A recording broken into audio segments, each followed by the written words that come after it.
Hi you guys! So I have recently returned from a trip to the newest park in the Disney family, Shanghai Disneyland in Shanghai, China. Now I had a wonderful, marvelous time and I recommend it to everyone. But just like any new venture, there are going to be some things that kind of need to be worked out, and there have been some kind of controversial stories coming out about this park, so I was asked to kind of share my own personal experiences in the park. So I'm going to share 5 wonderful positive experiences and 5 not so great things that happened. Now, it had only been open for about 3 weeks when I got there, so I think a lot of these things will work themselves out eventually. But I still did experience them. But before I get started, I do want everyone to know that I'm not at all trying to offend anyone. I have lived in Asia for 5 years. I have been to over a dozen Asian nations. I used to live in Hong Kong. I love Chinese culture. I've loved all my time in China. So I'm not at all trying to put Chinese culture in a box. I'm not even talking about Chinese culture. I am talking about the Disney standard. And that's what I'm comparing it to. I used to work at Disneyland in California, and I've been to all the Disney parks in the world except for Paris. So I'm very, very familiar with the Disney standard, which is universal. It's global. Across the world, Disney holds itself to a standard no matter where you are. We're gonna start with the negative ones because I want to end on a positive note, okay? So in no particular order, let's get started. So number 1 is I wasn't a huge fan of how they handled their single rider queues. Now, I was there on my own, and so I love single rider. Single rider is a gift from heaven. It's wonderful, and I loved how many rides offered it, which was awesome. However, a couple of them didn't really handle it really that well. For one, I believe it was called Roaring Rapids. It's their water raft ride. The first day I was there, it wasn't open at all. And the second day, it was open for part of the day, and the queue was 3 hours long. And for some reason, they would never open the single rider queue. And anytime I went up and asked, they were like, no, it's not open. I'm there by myself. Going on a water ride means I can't have my phone and I can't have a Kindle with me. So I'm not gonna stand in a 3-hour line with nothing to do. If I was with a group, that might be different. But I don't know why they didn't open it, and they wouldn't explain to me why. And anytime I watched one of the rafts go by, there were always 2 or 3 empty seats. Could have been filled with me and all the other single riders. So that was annoying. When I went on Tron, I went on Tron a million times, but 2 of the times that I went on, how the regular queue worked is you would walk down the queue, and then a cast member would stop you, and they would let like 30 or 40 people through, and then stop you, and then let another 30 or 40 through. So if you were in the single rider line, you would go all the way to the end of the queue. So for some reason, they must have been just letting people through really, really slowly. And so there were 2 different times where there was no one in the regular queue because we were waiting for them to walk half a mile down this huge long queue, and you couldn't see them or anything, but you knew that they were coming. But we would stand there in the single rider queue for 2 to 3 minutes with no one in the line. And there were empty trains waiting to be filled with people. But for some reason, the cast members would not fill them with single riders. Like, if they had just filled one train with single riders, the single rider queue would be gone. And then they wouldn't have to worry about them. But for some reason, they made us all stand there for like 2 or 3 minutes doing nothing. And all the other single riders were all looking around, like, why can't they just fill a train with us? We're waiting, there's no one here. But yeah, so that happened twice, and I thought that was really annoying. So, number 2, which if you have seen my day 2 Shanghai vlog, you've already heard this story, but I had injured my ankle at Tokyo Disney a few days before, and so I plowed through the pain up until the end of day 2. I was in serious pain, and all I wanted to do was sit. But it wasn't quite dinner time, I wasn't hungry, so I was like, okay, I'll go see a show. And I happened to be in Pirate Cove, and there was a Jack Sparrow stunt show, which I had already heard that was all in Mandarin, but I didn't care. I was just gonna sit down and watch some stunts. So I get in the queue. It takes a really long time. They don't let us in on time. And then when we go into the theater, it's just this giant queue is the theater. So you're still standing up, and you're just supposed to look up, and that's the stage, by the ceiling. and people are putting their kids on shoulders and you can't actually see, and then these actors come out, there are no stunts, they're just speaking in Mandarin. I'm in so much pain and I'm so cranky, and then 25 minutes into the show they say, due to technical difficulties, the show has been canceled. So I don't know what happens after that. Maybe you go into another theater and you sit and there are stunts, I don't know. But you still stood there for 25 minutes in this really idiotic theater that you can't really see, and you're standing in a queue. It's just so stupid. So, not a fan of that at all. Number 3, there's not very much seating available. Obviously, this is a very, very crowded park, it's true, but still, there's, especially for dining, and I'm just looking for one seat because I'm all by myself.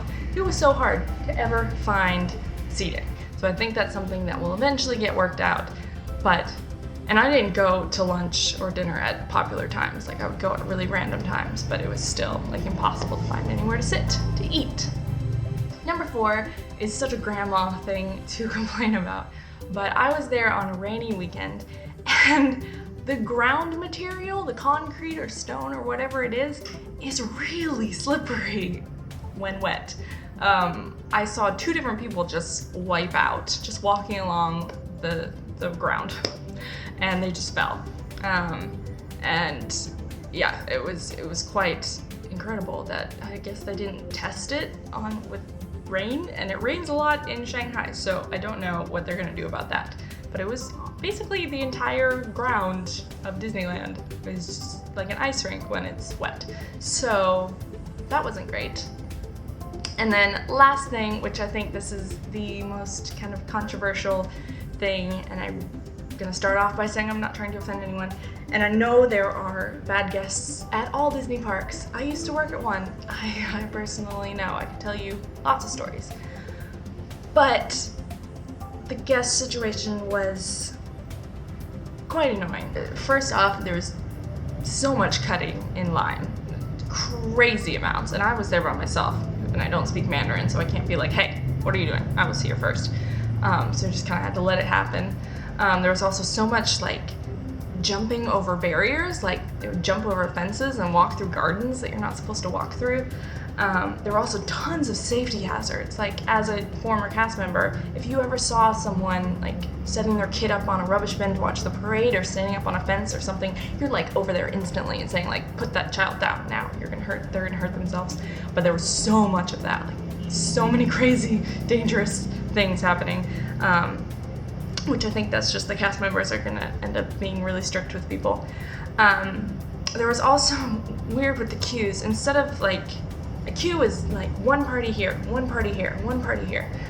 But they would like break the queue into 2 lines, and then like whenever there's a turn, obviously the person on the inside is gonna go faster, so then their parties would get all broken up and one party would be way ahead, and then there was more line cutting, and at one point I just like put my hands out on both sides of the rails and walked along like that, but then I looked like a doofus. In the queues, there were, like, I guess, I'm not trying to compare it, but in America, like, if you're in a queue and you have an empty drink or something, you know just to hold on to it until you get to a rubbish bin. There will be a rubbish bin in the queue somewhere, but they wouldn't do that. They would just set it on the ground as soon as it was done. And so there would be just mounds, like mountains of trash throughout the long queues. And then you would round a corner and there would be a trash bin right there, but they didn't wait to put the trash in the trash bin, they just set it on the ground. So that was disgusting. But then the worst thing that I saw is I was walking down from the castle, and they have these beautiful paths down from the castle, and I look over and there's a little boy and his mom standing right next to him, and he's just peeing off the side of the castle into the area that you stand to watch the show. And I was like, whoa. And as I looked up, you could see a restroom like right there. There was like a toilet 50 feet away. And I know there are emergencies with your little children, but they were close enough to the toilet that they could walk there very easily. And I've heard that same story from multiple people, and worse, people doing other things. So that was pretty bad. So I don't know what's gonna happen with those kind of experiences. They didn't sour my experience by any means. Again, holding it to Disney standard, like Disney standards are very much about safety and about cleanliness. Yeah, safety is the #1 key to Disney, so I think those kind of things hopefully will work themselves out eventually. But let's move on to the 5 positive experiences that I had. First off, the cast members were wonderful. They were so great, so helpful. I enjoyed my time with them so much. So happy. You could just tell that they were excited about this park. I mean, they had just started their job as well. So you could just tell the excitement from just their vibe. So that was amazing. Number 2, this park, because it is a new Disney park, it features so much new Disney. There is so much, obviously so much Frozen, but there's so much Tangled, there's so much Star Wars, there's so much Marvel, and it's just, there's also lots of classic. I mean, Snow White is everywhere, that's awesome. But I was just so excited how much new Disney there was. And especially for, if you're bringing smaller children, that's the Disney that they know. And so I think they're gonna have a great time. So that was amazing. The next thing that was amazing was Tron and Pirates of the Caribbean. Tron is the best coaster I've ever been on. It was so unique, so true to the movie. I love Tron Legacy. I thought it was a great movie, and I always wanted them to make a ride out of it. And I think my bet is that Anaheim or Orlando, one of them is going to steal that ride because it's so good and it's getting so many rave reviews. They're going to take that. It was so incredible. And then Pirates of the Caribbean, I love the classic ride still, but this one just kind of blew it out of the water. It's only based on the films, which you would think maybe is kind of kitschy or kind of annoying, but it's not at all. It's done so impeccably. Such an incredible ride. I rode both of them about 6 or 7 times in 2 days. Number 4, the castle show is the best castle show I've ever seen. If you've never seen one of the castle projection shows, you're missing out. It will blow your mind. They have these images and clips projected onto the castle, and it looks so magical. And then of course there's fireworks and lasers and music, and the castle is the biggest castle of all the castles in any park for Disney. So there's so much they can project on it, and it's incredible. Best castle show for sure. And then last one, number 5, is one that might seem kind of surprising, but the incredible, wonderful Mulan representation in the park was incredible. You might think, it's China, that's the Chinese princess, of course she's gonna be all over the park. But you'd be surprised. When I lived in Hong Kong, my students who were mad about Disney had no idea who Mulan was, let alone had seen her movie, let alone was she their favorite. They all knew Elsa, but they had no idea who Mulan was. And same with in Japan. Although you would think, like, oh, that's Japan, not China, but still, they had no idea who she was. She's not popular in Asia, which is very ironic. But it seems like they're trying to change that. And she was in the castle show, and she was in some of the rides, and she has her own giant, it's the best float in the entire parade. She's not dressed as like, pretty Mulan, she's in her pink costume, which is her fighting costume. It's awesome.